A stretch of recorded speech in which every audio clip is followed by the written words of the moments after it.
Queen Elizabeth II, the longest reigning monarch in British history. Over 65 years on the throne, yet hers is a reign that nearly didn't happen. I think as for Princess Elizabeth, the abdication must have been catastrophic. Driven by duty. My whole life shall be devoted to your service. She's ruled over crisis and war. Our thoughts today are with those in the South Atlantic. And dramatic social and technological change. Television has made it possible for many of you to see me in your homes on Christmas Day. She's seen over 12 prime ministers come and go. The Queen has a very sharp mind. She's endured the breakup of the Empire and the creation of her beloved Commonwealth. The Queen had an instinct Of what the new Commonwealth was about. Throughout it all, she's been a steadying presence. Yet the most famous woman in the world remains mysterious. This is the inside story, as told by her closest friends and advisors. I think the Queen is basically a very shy person. She's very humble, actually. She's a wonderful mimic. I mean, she's really, really funny. It's hard to imagine a world without her. She has done her job bloody well. Elizabeth, the wife, the mother, the Queen.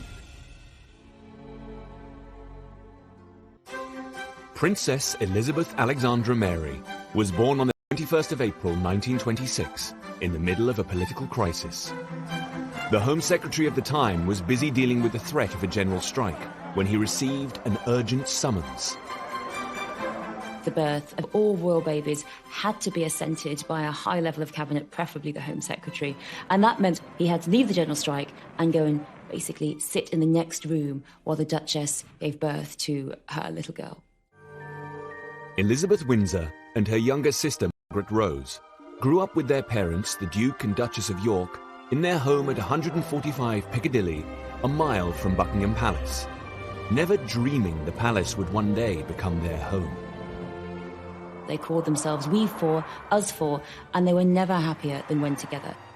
Because her father was second in line to the throne, he actually didn't have that much work, so she saw a huge amount of her parents, and this is very rare for children in the 1920s and 30s of the upper classes.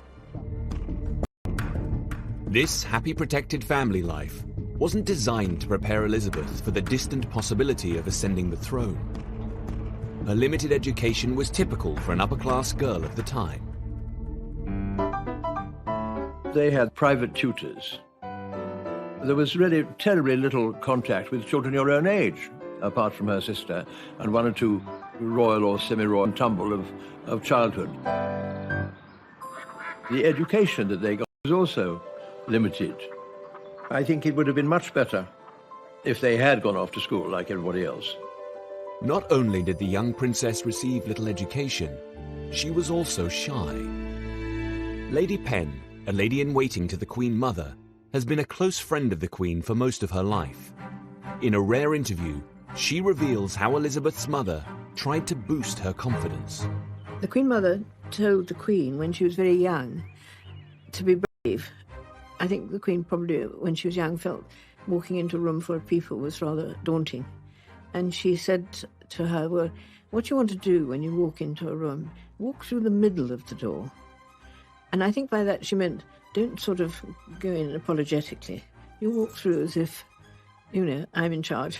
And I think that was very good advice. Then, on the 10th of December 1936, one of the most significant days in British history, everything changed. It began, like any other typical day for 10-year-old Elizabeth, with one of her favourite pastimes, a swimming lesson. Lady Butter was a close childhood friend and often went swimming with the young Elizabeth. A whole lot of us went to learn to swim. The Queen and one or two others. I think I was very good at it, but the Queen certainly dived extremely well. We had to life-save each other. We had to pick towels up off the bottom of the pool. Certainly a lot of them were much better than I was. I think the Queen was extremely good, actually. After her swimming lesson, Elizabeth went home.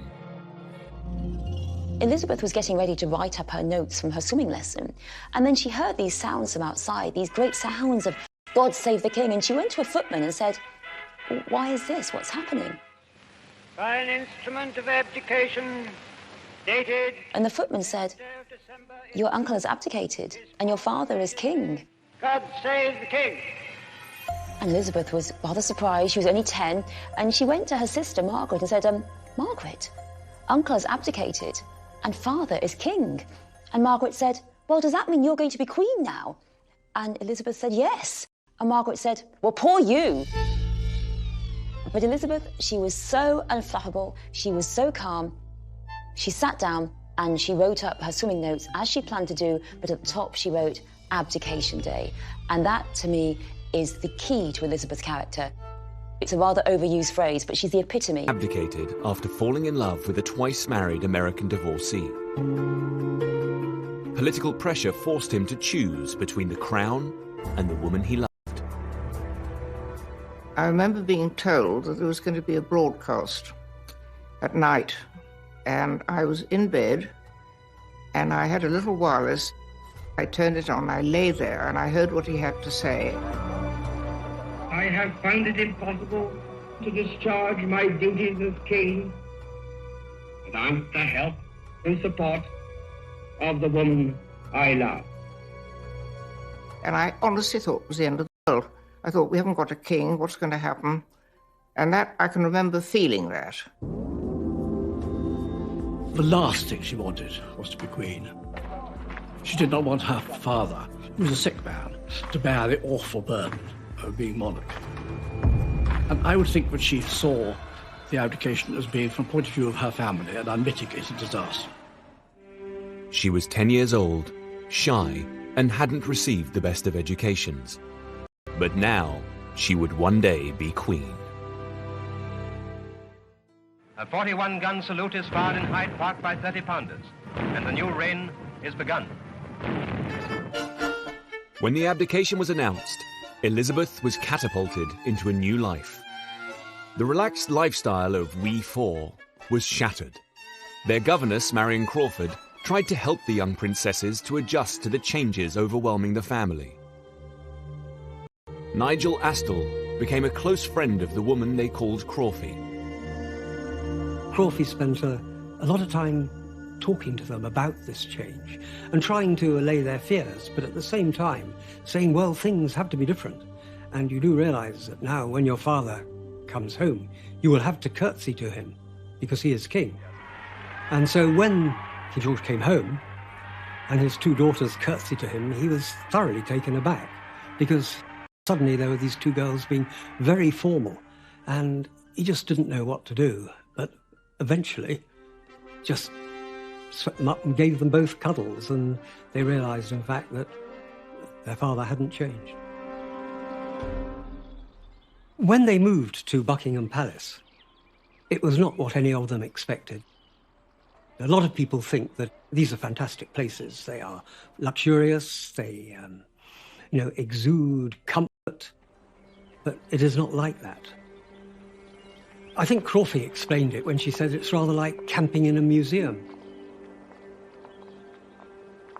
But the 10-year-old princess was able to join the Girl Guides and members of the first Buckingham Palace Girl Guide Company, and I happened to be a lucky one. And so we got our uniforms, which was very exciting. And then we were divided into patrols. And I think I'm right, the Queen's was the Kingfisher, and I was certainly the Robin patrol. I think she was her patrol leader too, so she had the responsibility for her patrol. We had to learn the promise, and we had to learn to tie knots, and we had to learn to signal Morse code. That was fun. Great, great fun. even aged 10, she had a serious approach to life. Margaret Rose's best friend since childhood, Lady Glenconnor, recalls Elizabeth could be disapproving of her younger sister. Princess Margaret was always such fun. She was always thinking of sort of naughty things to do. I mean, we used to hide behind doors, and then when some wretched page came along with a tray, we'd jump out and say boo. The Queen used to say, "You can't do that. That's very naughty." She was more serious, the Queen, than Princess Margaret. The princess's governess, Marion Crawford, noticed that even as a young girl, Elizabeth possessed an almost frightening attention to detail, which she would apply throughout her life. Crawford talked about the fact that the two little princesses were very different. On the one hand, Elizabeth, very methodical, sometimes quite obsessive about how she arranged her bedroom, how she arranged her clothes or whatever, whereas Margaret was very, very different. And it just showed yet again that here we have quite a normal family, just now thrust into the very royal limelight. Elizabeth had a strong, serious character, but she did not have the training to mould it for the task ahead. It was her grandmother, Queen Mary, who insisted Elizabeth should get a more serious education to prepare her for her coming role. I remember being asked to a children's party at Buckingham Palace and seeing this very, very, very tall, absolutely straight, ramrod straight lady. She always seemed sort of terribly unbending, as I think she was. It was Queen Mary's idea that Elizabeth should attend Eton College to study with Henry Martin. I was actually taught at one moment, I think, by Henry Martin. He was very grand. He was what was called Vice Provost. And he was pretty old, with a fringe of white hair, rather small, hobbled a little bit, but very, very beautiful, careful enunciation of every word. It was a rather old-fashioned sort of English. The way in which one governs, but he had two main messages that he gave to her, and she's treasured throughout her reign. Number one was the importance of political neutrality. Sir Henry Martin was very, very sure that the monarch should be politically neutral, should stay out of disputes and remain above them. And of course, Elizabeth has been politically neutral throughout her reign par excellence. The other great message that Henry Martin gave to Elizabeth was that of broadcasting. He said the most important thing you can do is get your voice out there, get your voice to the people, to those of Empire, to those of Britain, and that has been something she has deployed brilliantly. In future years, she drew on these lessons. Throughout her reign, she refused to be dragged into party politics and used first the radio and then television to broadcast to her people. On the 3rd of September 1939, Britain declared war on Germany.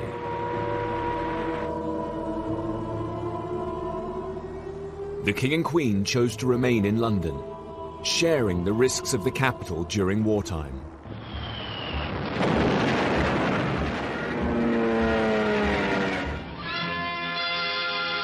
Latest outrage of the Nazis' indiscriminate fury is the bombing of Buckingham Palace. The royal family became icons of the nation as Britain came under attack. I think the King and Queen were fantastic examples. They got a bomb outside Buckingham Palace, and the Queen said she felt much better because they'd had exactly what everybody else had had. But the young princesses had their own role to play in supporting the war effort. Initially, there was secrecy about the whereabouts of Elizabeth and Margaret. Later, it was revealed that they were in Windsor Castle. For Margaret, it was an isolated existence. We packed for the weekend and stayed for 5 years. They put up some rather feeble barbed wire. Of course, wouldn't have kept anybody out, but it kept us in. Within a year, 14-year-old Princess Elizabeth had the opportunity to put the lessons she had learned from Henry Martin at Eton to good use. In 1940, she made her first ever radio broadcast in support of the war effort when she addressed evacuated children. The British hoped America would enter the war, where the broadcast was also heard. All of us children who are still at home think continually of our friends and relations who have gone overseas, who have traveled thousands of miles to find a wartime home and a kindly welcome in Canada, Australia, New Zealand, and the United States of America. Come on, Margaret. Good night, children. Good night, and good luck to you all. The broadcast had a huge effect on the British nation, but particularly it had a massive effect on America. Elizabeth is just a teenager herself, giving out this very sympathetic, empathetic message to the evacuated children.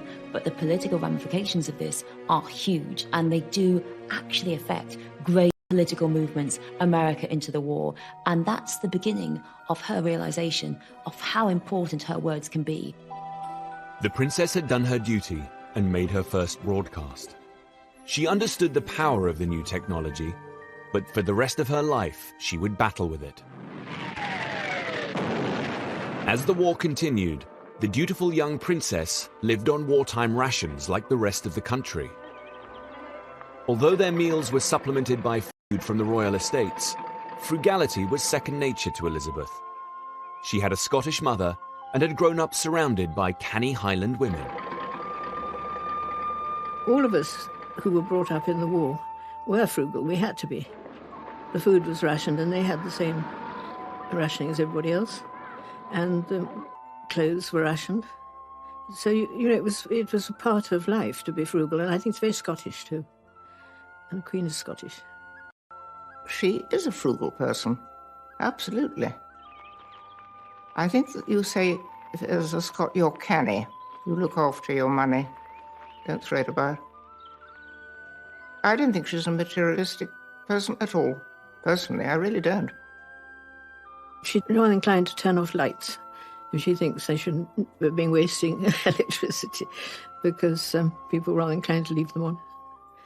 That sort of thing. Princess Elizabeth had until now followed the path laid down by the court and her parents. But on one of the most important decisions of her life, the man she would marry, she would rebel against her parents and follow her own judgment. In 1939, a dashing young cadet arrived at the Royal Naval College, Dartmouth. He made a strong impression on Michael Vaughan. We saw this group of older cadets, usually at the double, so they attracted our attention, and we soon became aware that an outstanding figure amongst them was a tall, blonde-haired chap, who we soon learned was a prince, and that was quite exciting to have a prince at the college. He was Prince Philip of Greece and Denmark. Philip was a grandson of the King of Greece. He'd had a royal childhood, but it had been aristocrats. 3 of their husbands were members of the Nazi Party. His father was a playboy in the south of France, and his mother was confined to an asylum in Switzerland. Well, it's always difficult to know what affects other people, but I suppose that when you're in a situation, you know you have to deal with it. And he obviously loved his sisters, and he saw a lot of them, and he had cousins. And then I think he was happy with all of us. And I think he always used to say, well, I haven't known anything else. So, you know, I am where I am. And I mean, let's get on with it, frankly. That is him. That summer of 1939, the King, Queen, and 13-year-old Princess Elizabeth arrived at Dartmouth in the royal yacht. It was a visit that would change her life.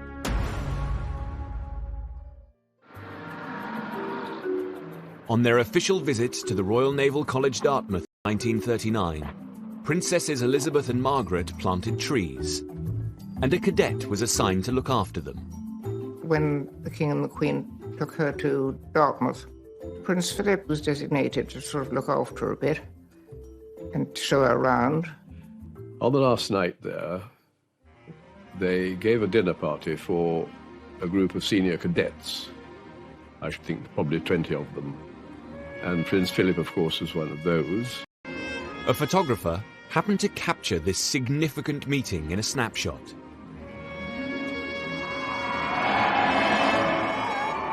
There was tremendous excitement among the cadets as the royal yacht steamed away from Dartmouth at the end of the visit. As the Victoria and Albert prepared to leave harbour, we'd all been told to get into these boats. And we all rowed downstream and followed in the wake of the Vignay until she cleared the harbour. And then off she went, because we couldn't row as fast as she could steam. But one cadet didn't stop rowing. Prince Philip of Greece put on a burst of speed and pulled ahead of the other rowers. When they left, he got in a little boat and rowed out to sort of wave goodbye, which was quite a prank. And I should imagine rather frowned upon by the authorities. But that, I think, would have impressed her, and she would have thought enormous fun. And I think she must have seen something then, actually. The rumours then started. Everyone said, oh, yes, they fell in love, and they're writing to each other. Well, I'm not quite sure how firm the intelligence was about these things, but that's what we all thought. The intelligence was right. In this rarely seen captured her attention. The first time I remember meeting Philip was at Royal Naval College, Dartmouth. Then he went to the Pacific and Far East for 2 years. But her mother had in mind a much more traditional royal suitor. At Windsor Castle, in the midst of wartime England, Elizabeth and Margaret were surrounded by Grenadier Guards. The young Guards officers who were on duty at the castle became friends, and so they saw a lot of them. Young officers garrisoned there were some of the most aristocratic soldiers of their generation, and the most eligible. The King and Queen invited a few to meet Princess Elizabeth. I think that the Queen Mother's hope for Princess Elizabeth was very much that she would marry a Grenadier Guard. That was sort of the ideal. And there were, of course, various candidates. The Queen Mother encouraged Elizabeth to make a conventional British aristocratic match, so a few wartime balls were organised in the castle. They did have a party occasionally, a ball, which we were lucky enough to be invited to, and if you didn't live there, you stayed. And then I think it must have been the Blues and Royals were stationed in the Brigade of Guards in Windsor, so there were lots of young men available and delighted to have an evening out. I do remember the fun of the dancing, of boys and everything. They had a band, and the whole thing was just wonderful. I mean, you were taken out of the horror of the war. A marvellous 24 hours. Not only did none of these young aristocrats catch Elizabeth's eye, she was also about to stand up to her parents again. She wanted to play her part in the war effort, but her father had reservations.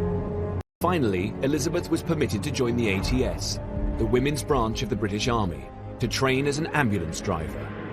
The princess, who was on the eve of her 19th birthday when these pictures were taken, is at the wheel of a 1,500-weight truck in convoy. Although she drives it with apparent composure, she had no experience of driving before she commenced her training. Her image as an ambulance driver played a potent part in wartime propaganda and was considered a huge success. Her persistence had paid off. The German war is therefore at an end. We may allow ourselves a brief period of rejoicing. Approaches to Buckingham Palace were almost continually jammed.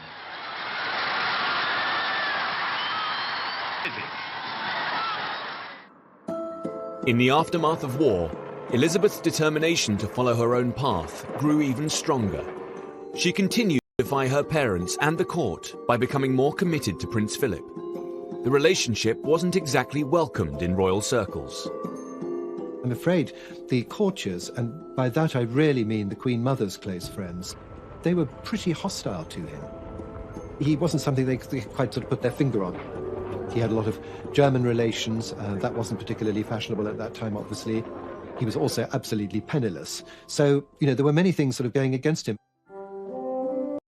He was very outspoken. They'd call him brash. And what was he going to say, and this, that, and the other. I think, let's face it, every parent's very protective of their daughters. So they must have looked at every possible angle that might be a threat. The King and Queen would have wanted her to be sure that she was making the right choice.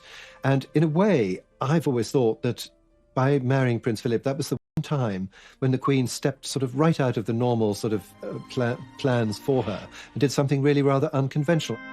Elizabeth had made up her own mind. She got engaged to Philip, but King George asked his daughter to keep her engagement secret until after they had completed their first major overseas tour. February 1947. HMS Vanguard transported the royal family across the equator to South Africa. On the way, Elizabeth had time to relax. But now she also had to apply herself to her royal role. And she would do this with the duty and foresight which would become defining characteristics of her entire reign.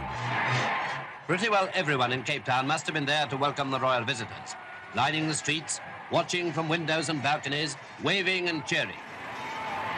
The climax of the tour was Elizabeth's 21st birthday, and it was her own idea to mark it with a radio broadcast. The lessons learned with Henry Martin at Eton were now helping to prepare her for her future role as Queen and head of the Commonwealth. Sir Sonny Ramphel worked closely with the Queen during his 15 years as Secretary-General of the Commonwealth. He saw in this speech Elizabeth preparing herself for a new style of leadership. I always felt that Elizabeth came to the throne with a kind of intuitive understanding that she was going to preside over the Commonwealth. That would be different. That would not be her father's Commonwealth. She had gone, the Commonwealth she would inherit. So I think Elizabeth had an instinct for the newness of the time to come. As I speak to you today from Cape Town, I am 6,000 miles from the country where I was born. But I am certainly not 6,000 miles from home. That is the great privilege belonging to our place in the worldwide Commonwealth, that there are homes ready to welcome us in every continent of the earth. What's particularly striking about the speech is its extraordinary combination of ancient traditions and modernity. It is a direct appeal to the youth, the future. But then she speaks also to the king's subjects, whomever they may be. And that's a particularly important thing for the Commonwealth going forward as a non-racial organisation, a real collective identity.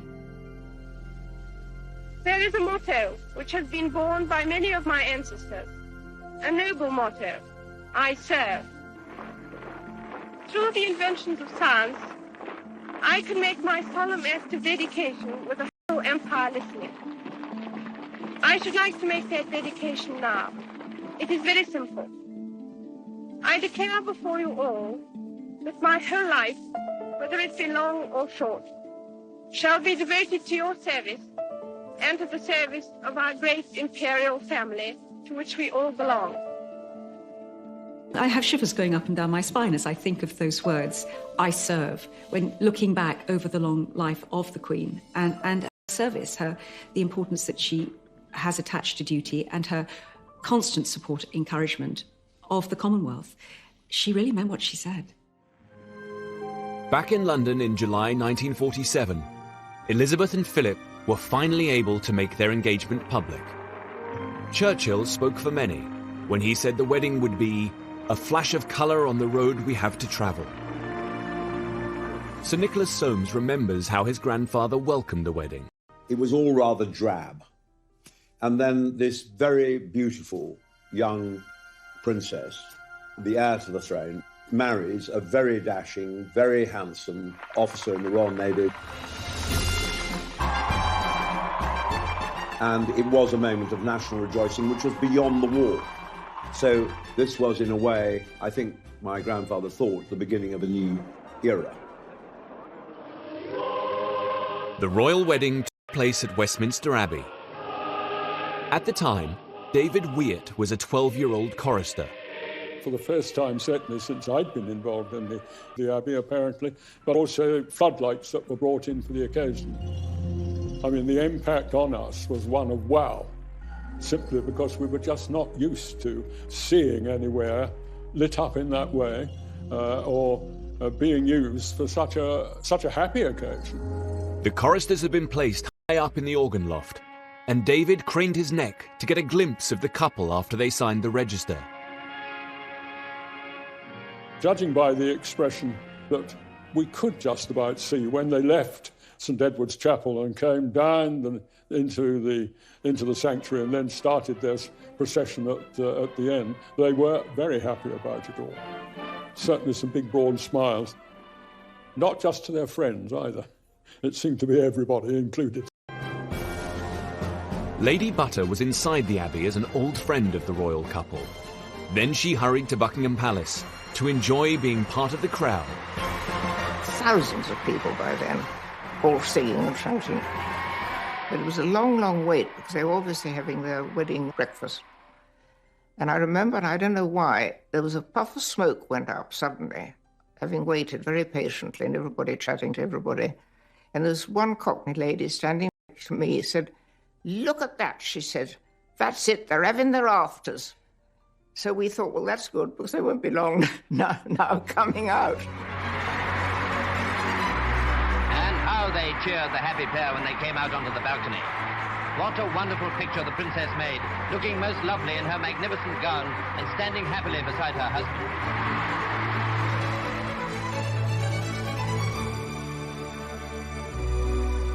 Lucky her, I think we thought, and lucky all of us, frankly. Because, you know, it was a really good fairy tale, and it's remained a good fairy tale too. But the domestic idyll of married life would be all too brief for the newlyweds. Soon, duty would beckon. Elizabeth had spent her early years preparing for her future role as monarch. Yes? She'd learned the importance of duty. She'd also demonstrated an independent streak when it came to marrying the man she loved. With her handsome husband by her side, she could concentrate on enjoying married life. They set off for Malta. Prince Philip was stationed there as a naval officer and had command of his own ship. In Malta, Elizabeth could put thoughts of becoming queen to the back of her mind. Martin Scicluna was a teenager in Malta in 1949 when Elizabeth became a close friend of his grandfather. His name was a historian, he was a Knight of Malta, and when Princess Elizabeth came out to Malta in 1949, he was asked to be her mentor. I have a picture which shows a great affection in the look of the Queen's eyes and in my grandfather's eyes as they met. She lived at a wonderful place called Villa Guardamangia. Sadly, a place which has fallen into some decay since then. But she was there in a married quarter. It was an ordinary naval officer's married quarter. She was relaxed. She was away from the spotlight. She was able really to be free, possibly for the first and only time in her life. She very much entered into the life of an ordinary naval officer's wife. So she would go to beaches to swim. She would go to the Phoenicia, famously to the Phoenicia Hotel, where they would dance. Filming was permitted during the course of the evening, giving this brief impression of an eightsome reel in which the royal couple took part.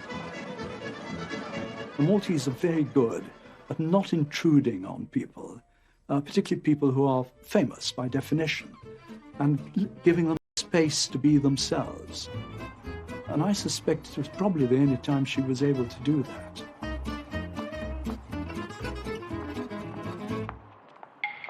But for Princess Elizabeth and Prince Philip, the idyll in Malta drew to an end. In 1948, their first child, Prince Charles, had been born, followed by Princess Anne 2 years later. But there was growing concern in London over the health of King George.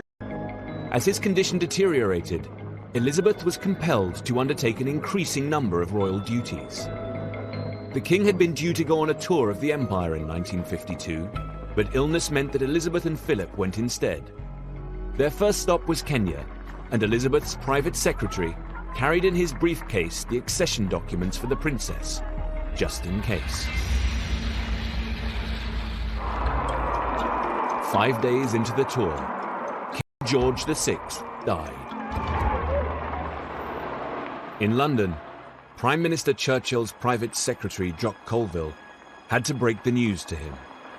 Jock Colville goes upstairs to tell my grandfather that the king has died. And my grandfather is in floods of tears, sitting up in bed, very emotional, and said to Jock Colville, "Jock, imagine science One of my grandfather's own children had died. Well, both Randolph had died, my uncle Randolph Churchill. And he said, but Prime Minister, the King has died. He said, I know, it's the worst thing that's ever happened in my life. London tried to get word to the British governor in Nairobi, but they couldn't get hold of him. The press found out first. John Jockimson was a Fleet Street photographer covering the royal visit. I saw the chap from the East African Standard on the phone to his office saying, well, I can't believe it. And I stopped and I thought, hello, what's happened? And then he said something about that the King had died, and this is the first they knew about it. Jockimson overheard a journalist telling Elizabeth's private secretary about the King's death. So he dashed to the lodge at Sagana, where the royal party was staying. But by the time he got there, the news had been passed to Prince Philip. It was shattering, because there they were in Kenya, perfectly normal married couple, having a very happy life. And overnight, I mean, to be told this, and for Philip to have to break the news to the Queen. We were standing outside the Royal Lodge with our cameras in our hands, and somebody came out and said, Her Majesty requests that no pictures be taken. So we, three of us, put our cameras on the deck, you know, in the dirt. And we said, no, well, we're going to stay here and see her as she comes out. And about 5 minutes after, she came out in the cars quite slowly. I remember her looking so sad, and she just raised her arm, much to say thank you for not taking the picture. I shall never forget, she came back dressed in black, coming down the steps of the aircraft and realizing, well, that was it. Everything had changed. And being met at the bottom of the steps as Queen. At the foot of the steps stood her Prime Minister, Winston Churchill. He saw in this young woman a monarch he could guide. I think that my grandfather saw and realized in the new Queen that this was the new Elizabethan era, and that it was a modern era and an era full of hope and promise. He adored her.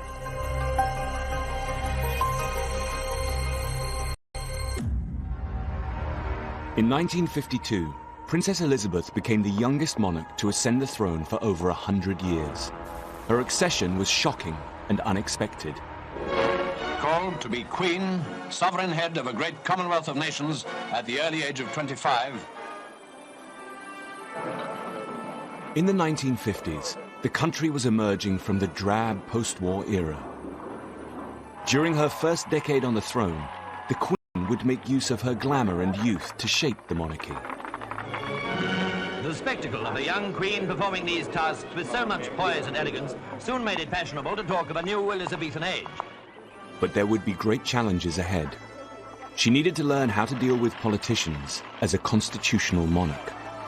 And when her sister fell in love with a married man, she had to navigate the conflict between duty and family.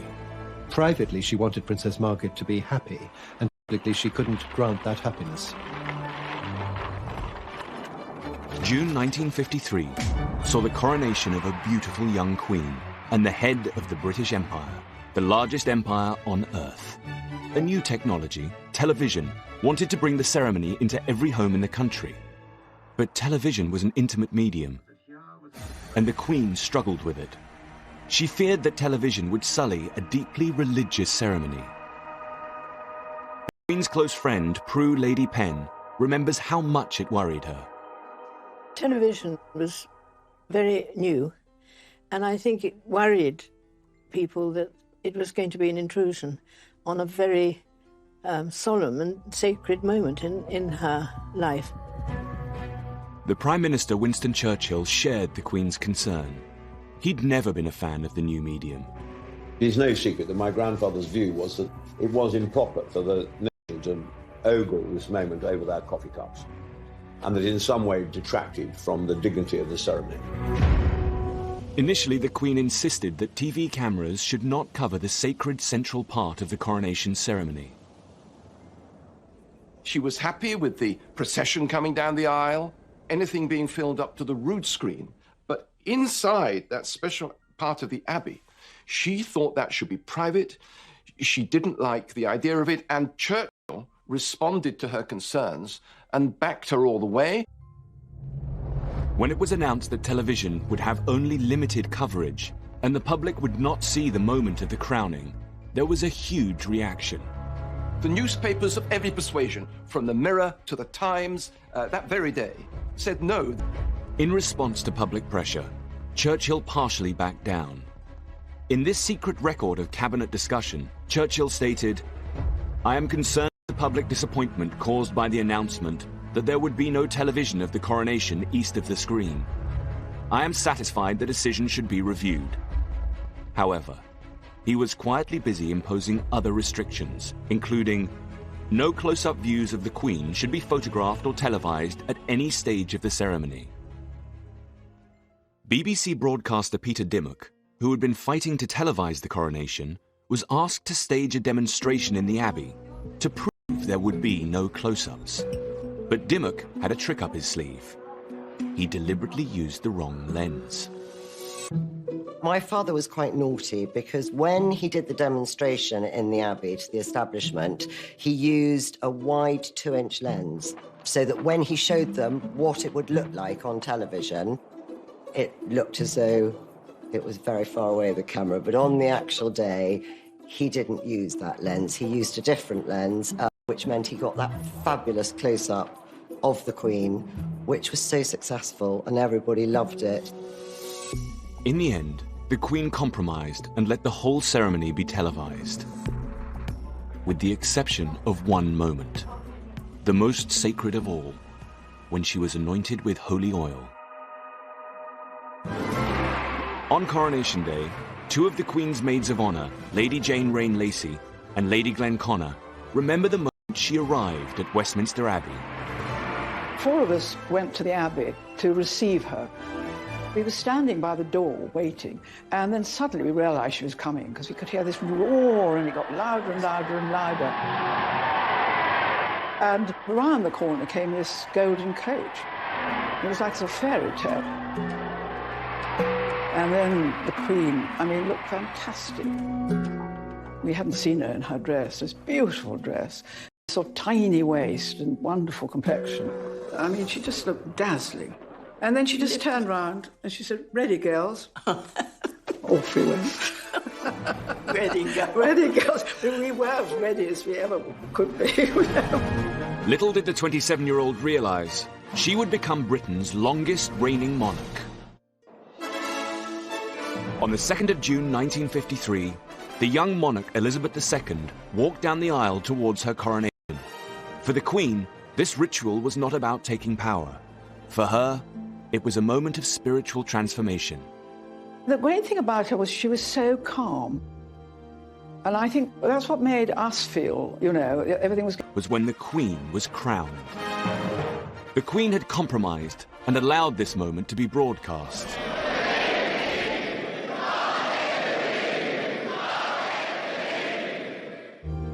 Before she received the crown, she was handed the orb and scepter. They weren't just symbols of worldly power. They had a sacred significance too.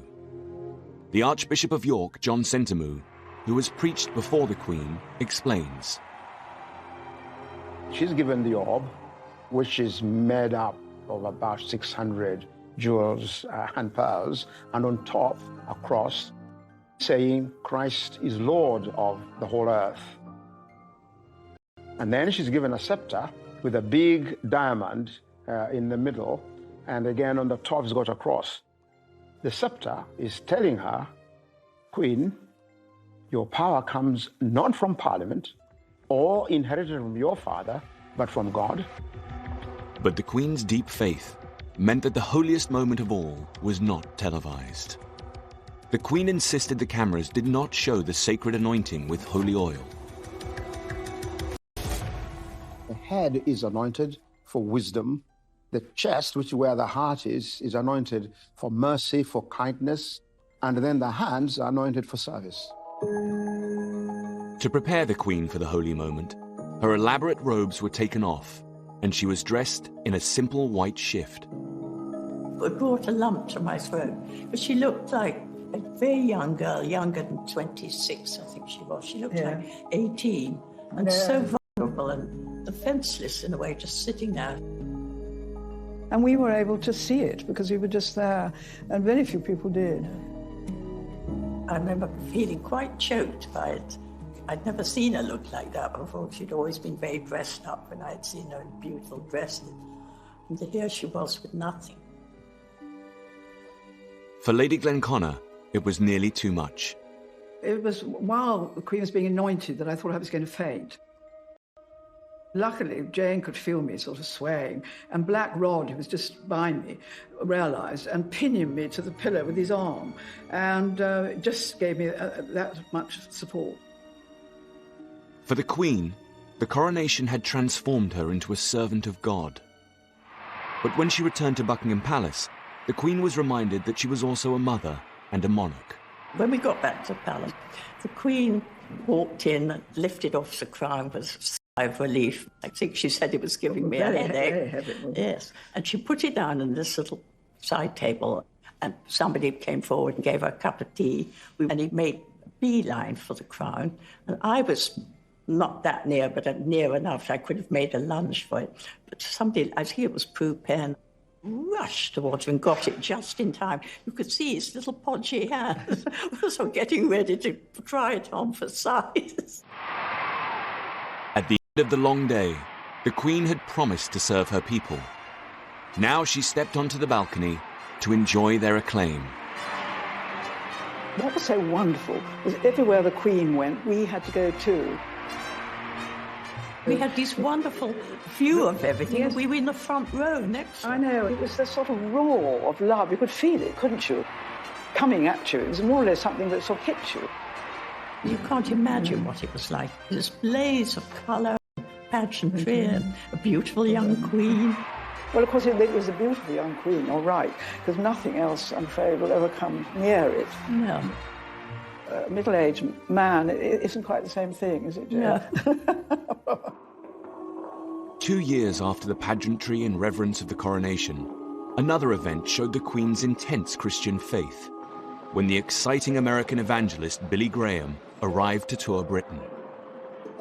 We believe that he died, we believe that he rose again, but that's not enough to make you a Christian.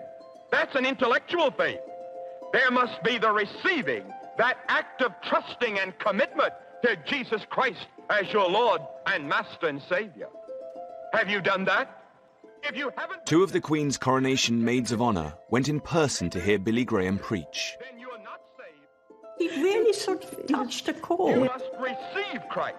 And with such passion and conviction. I've never heard a sermon that really made me jump out of my seat. All of us believe in God. And I really felt the presence of God. I mean, I felt that he really was sent from God, actually. These scenes of religious fervour were shown on television. The Queen watched, and a few days later she invited Billy Graham to Windsor Castle. He went to Windsor to preach actually in the chapel in the Great Park, which is like the private parish church of the royal family, and was invited to lunch afterwards, and found a young English sovereign who was remarkably versed in the ways of the Bible, who loved discussing the evangelical precepts by which he stood. Jesus was the Son of God, sent to earth to save us. Christ is the center of our living, is the center of our thinking, the center of our planning, and the center really of her goal in life, because she knows in the end, ultimately, will be answerable, not to humanity, but to God. Opportunity for her Prime Minister, Winston Churchill, to stay on in office. Churchill may have been a giant of the 20th century, but by the time the Queen ascended the throne, he was 77 and in poor health. Churchill cunningly used the young Queen to prolong his time in Downing Street. The accession of the Queen gave Churchill the wonderful excuse he needed to assume the role of mentor to this new young sovereign. Publicly, Churchill flattered the Queen. We have found out a very good plan. The Queen can do no wrong. Here is monarchy actually being used in politics. Churchill saying, look, I've got to help this young lady, no stepping aside for me, and by postponing the date of the coronation, effectively for a year, the coronation always being held in the summer. It could have been held in the summer of 52 with a bit of dispatch, but he said, no, we've got to do it in 53, thus really guaranteeing himself the best part of 18 months more in the job. Soon after the coronation, Churchill suffered a serious stroke. For several days, neither the Queen nor the nation was told. The Queen learnt that her Prime Minister had been close to death, but it was hard for a monarch in her mid-20s with limited education to confront a grand old man and encourage him to step down. Churchill had served 6 of the kings and queens of England. So the Queen had, I imagine, tremendous respect and I assume a sort of reverence for my grandfather. But equally, she had a constitutional responsibility, and I think it must have been very, very, very difficult for her, not wanting to upset my grandfather. Equally, he was clearly incapacitated. Churchill recovered enough to insist he would stay on as Prime Minister. Not only was Churchill old, he was also determined to maintain the British Empire. But the young Queen wanted to transform the old empire into the modern Commonwealth, a free association of independent countries. It had been founded in 1949 during her father's reign, but Elizabeth was committed to expanding the Commonwealth. In the autumn of 1953, the Queen and Prince Philip set off on a round-the-world tour of 12 countries. That would encourage the transition from the Empire into the Commonwealth. I think that tour in the early 50s did mark the evolution of the modern Commonwealth.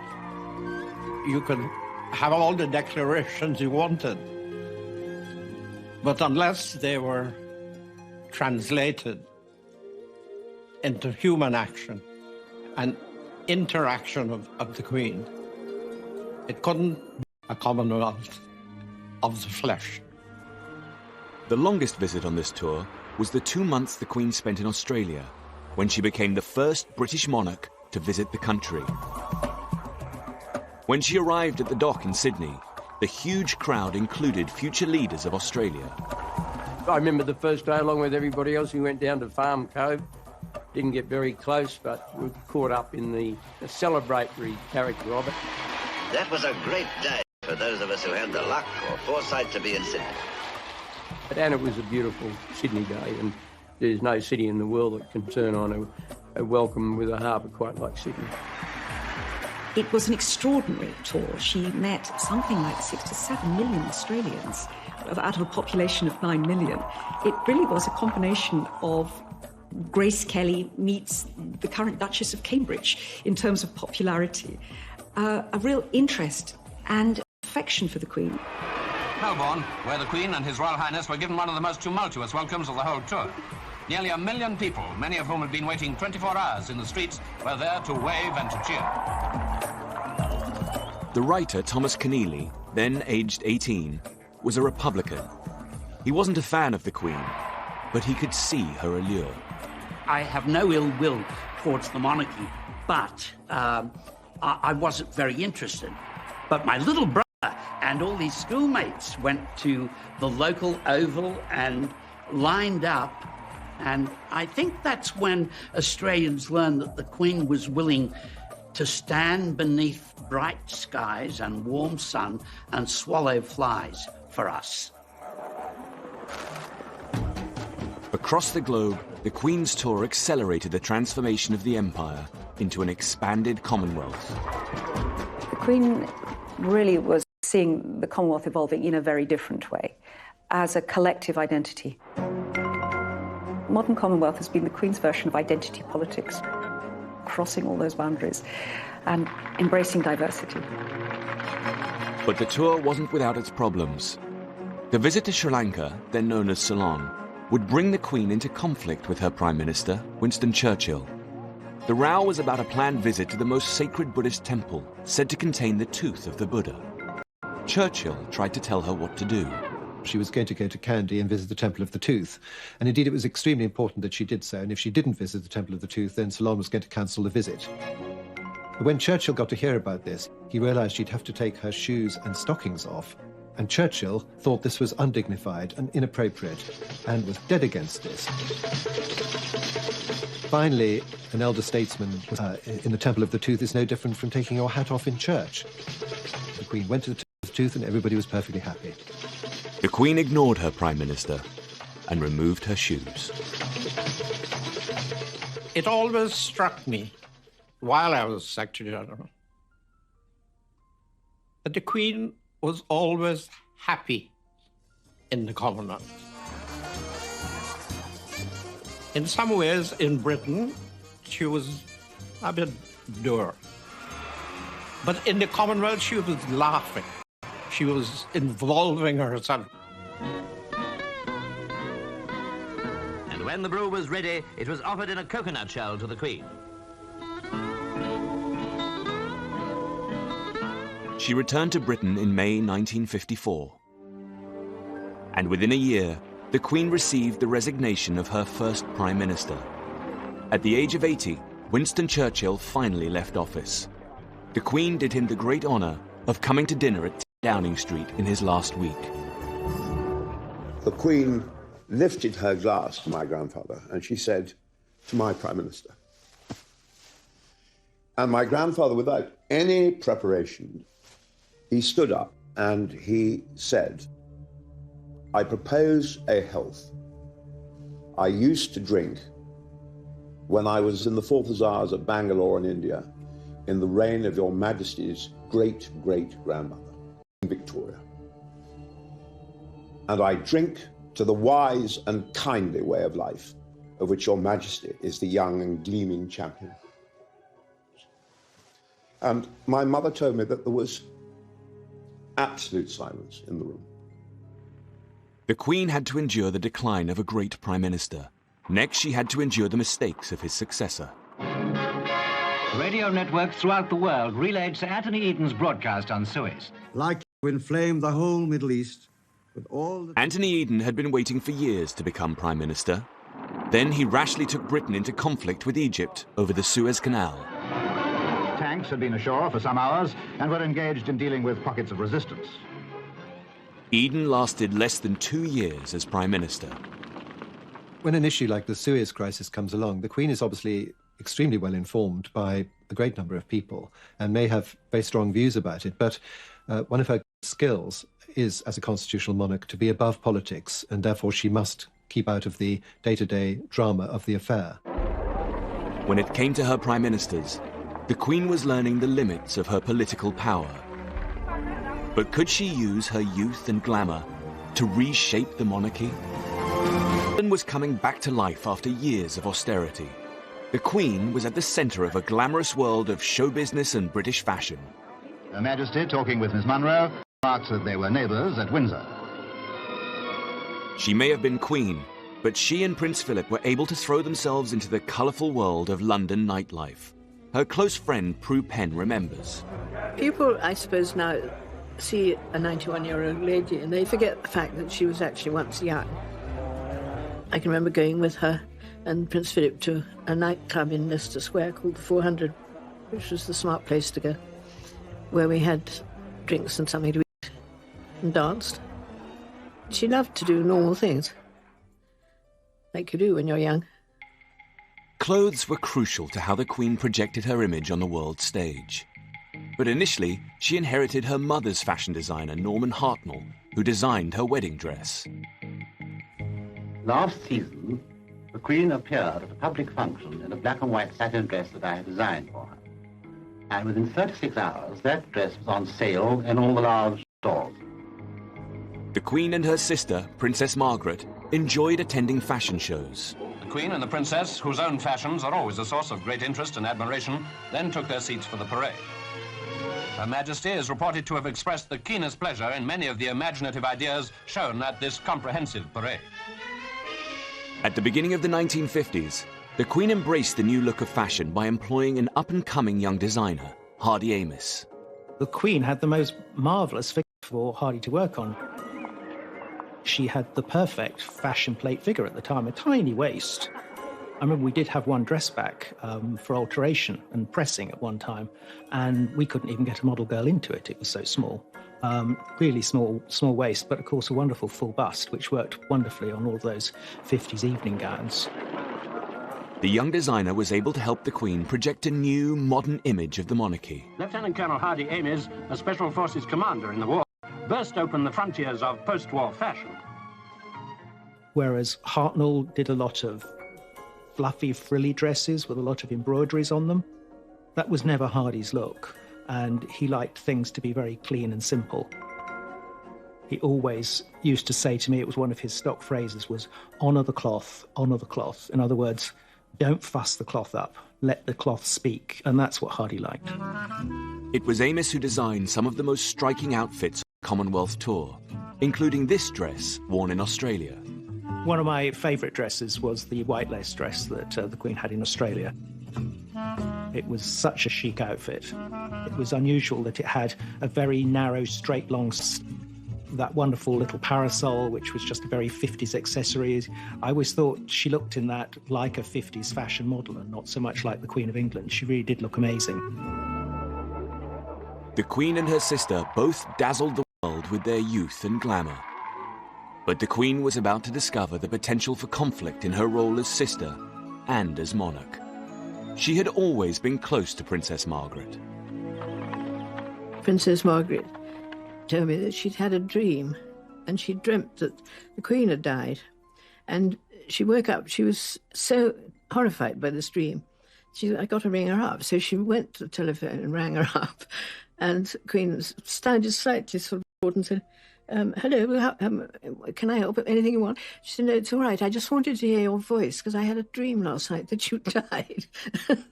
And I just wanted to be reassured that you hadn't. And she said, well, it's very sweet of you, but do you mind if I go? I have got a very important visitor here at the moment. The spark for the conflict between the two sisters began when they had undertaken their first major foreign tour, accompanying their father, King George VI, to South Africa. Princess Margaret was 16 and spent a lot of time with Peter Townsend, a war hero who served the king. Lady Glenconnor was Princess Margaret's closest friend, and for the first time, she reveals how the romance began. They went in this wonderful train, and they took their horses. And Princess Margaret said every evening and every morning the train stopped, and they went off into this sort of magical South African desert or wherever it was, riding. And I think that was the moment that she first noticed and fell in love with Peter Townsend, who was, in a way, the king's sort of adopted son. I mean, he was a war hero. He was very, very good looking. But he was married and he had children. This relationship would turn into a problem for the Queen.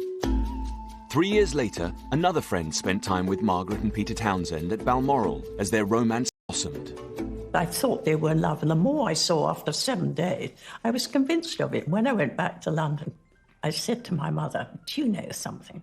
I think Princess Margaret and Townsend are in love.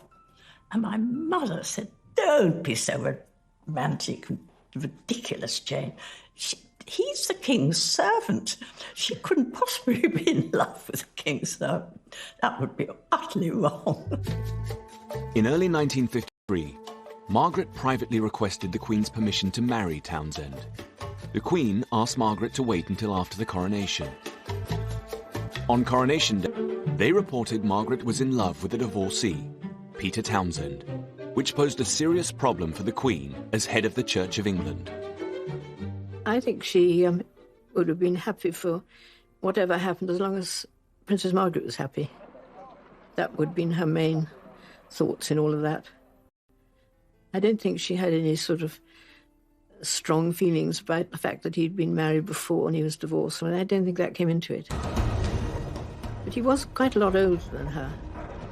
And of course he was a divorced person in those days. I mean, divorced people weren't allowed to come to Ascot. It's all so changed now.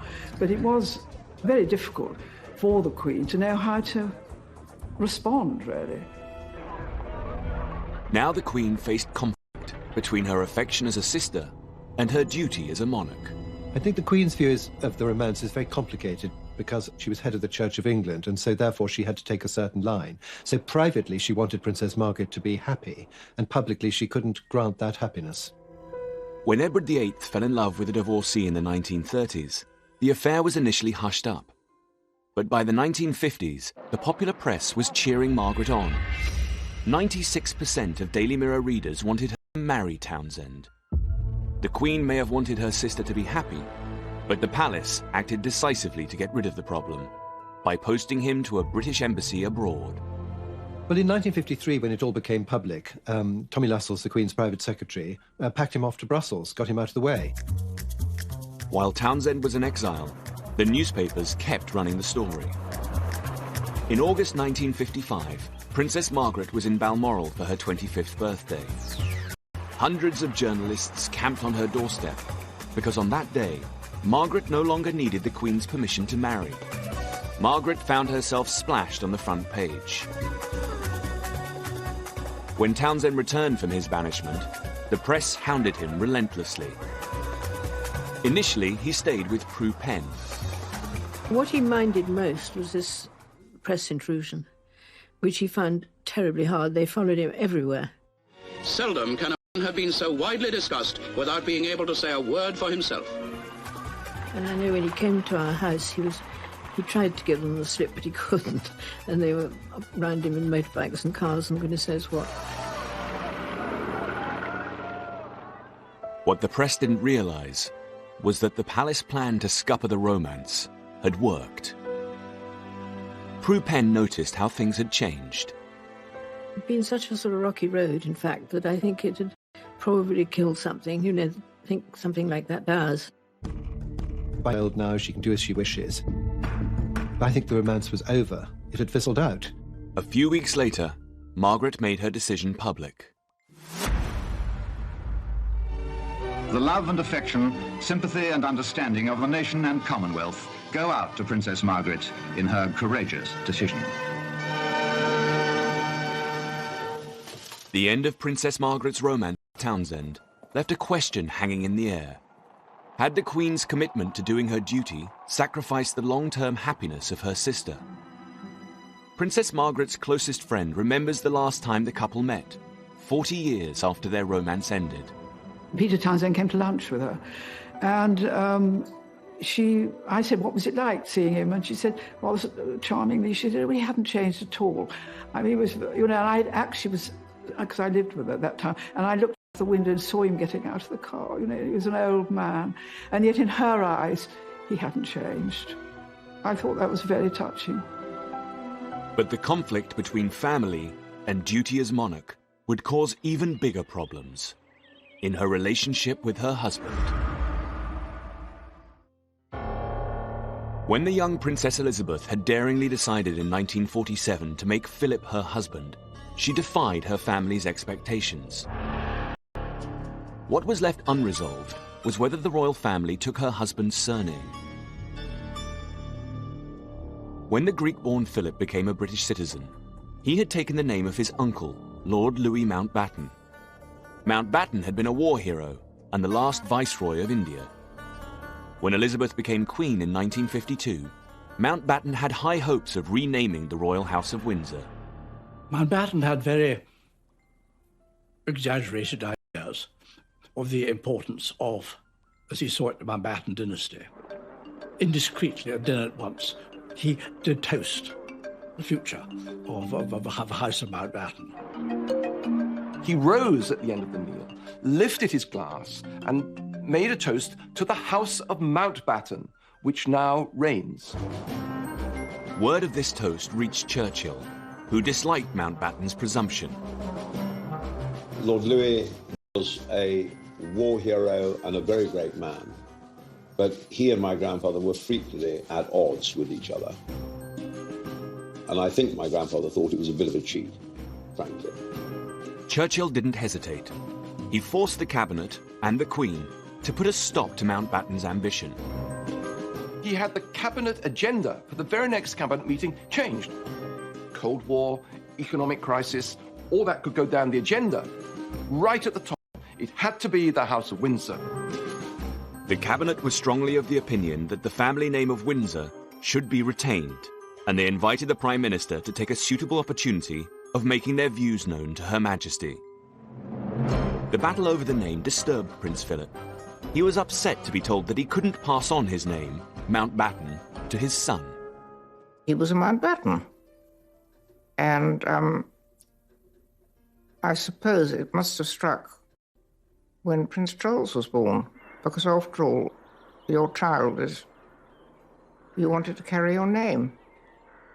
I suppose Prince Philip must have assumed that he would have the Mountbatten name. Philip vented his frustration in one pithy sentence.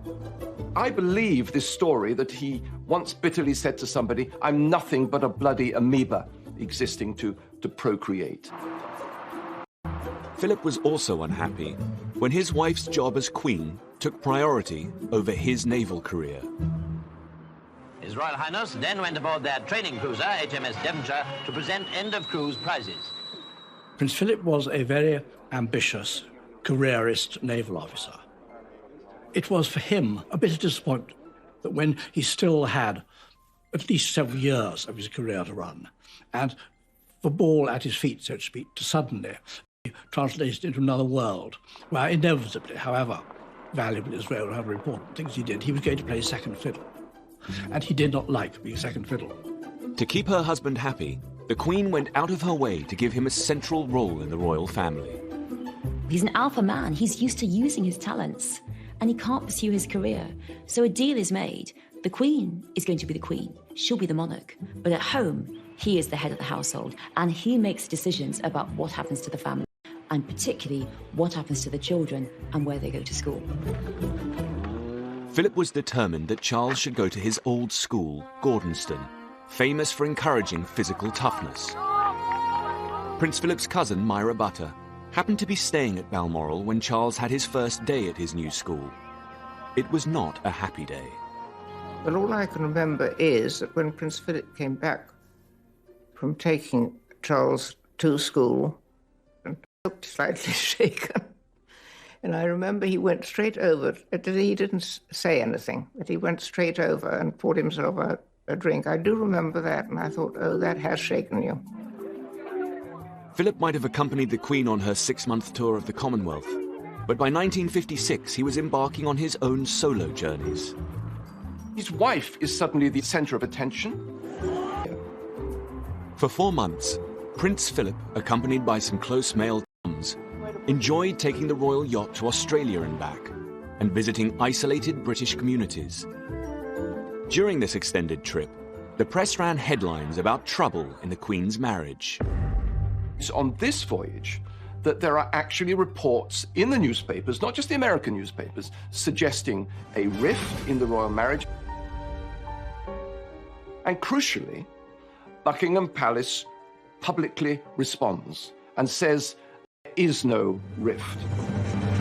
And that's what made it a really big issue. But in 1960, 10 years after Anne's birth, the Queen was pregnant again. Now comes confirmation of the rumour and the forecast of a happy event early next year. Everybody is delighted with the news. Now she took decisive action to heal any issues with Philip over the surname. She told her Prime Minister, Harold Macmillan, that she had set her heart on a change of name for the royal household. The Queen wanted the name of any grandchild without a royal title to be Mountbatten Windsor.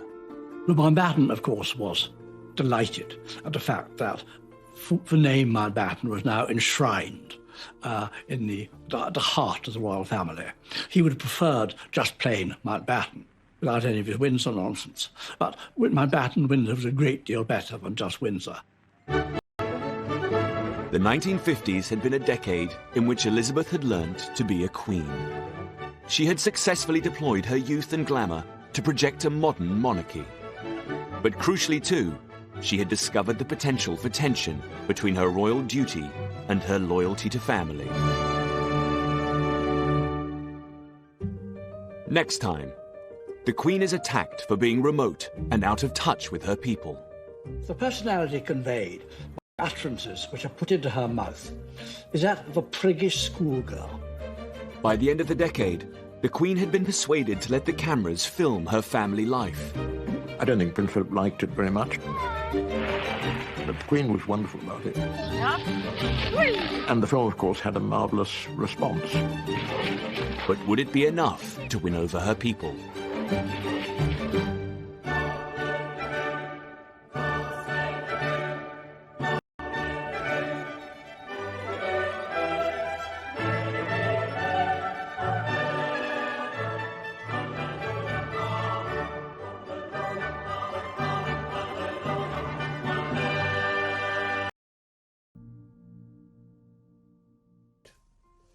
And my grandfather is in floods of tears, sitting up in bed, very emotional, and said to Jock Colville, "Jock, imagine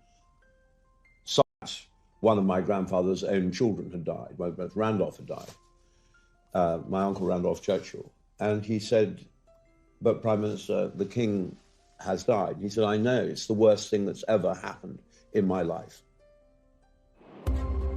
London tried to get word to the British governor in Nairobi, but they couldn't get hold of him.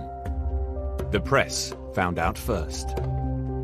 John Jockimson was a Fleet Street photographer covering the royal visit. I saw the chap from the East African Standard on the phone to his office saying, "Well, I can't believe it." And I stopped and I thought, hello, what's happened? And then he said something about that the King had died, and this is the first they knew about it. Jockimson overheard a journalist telling Elizabeth's private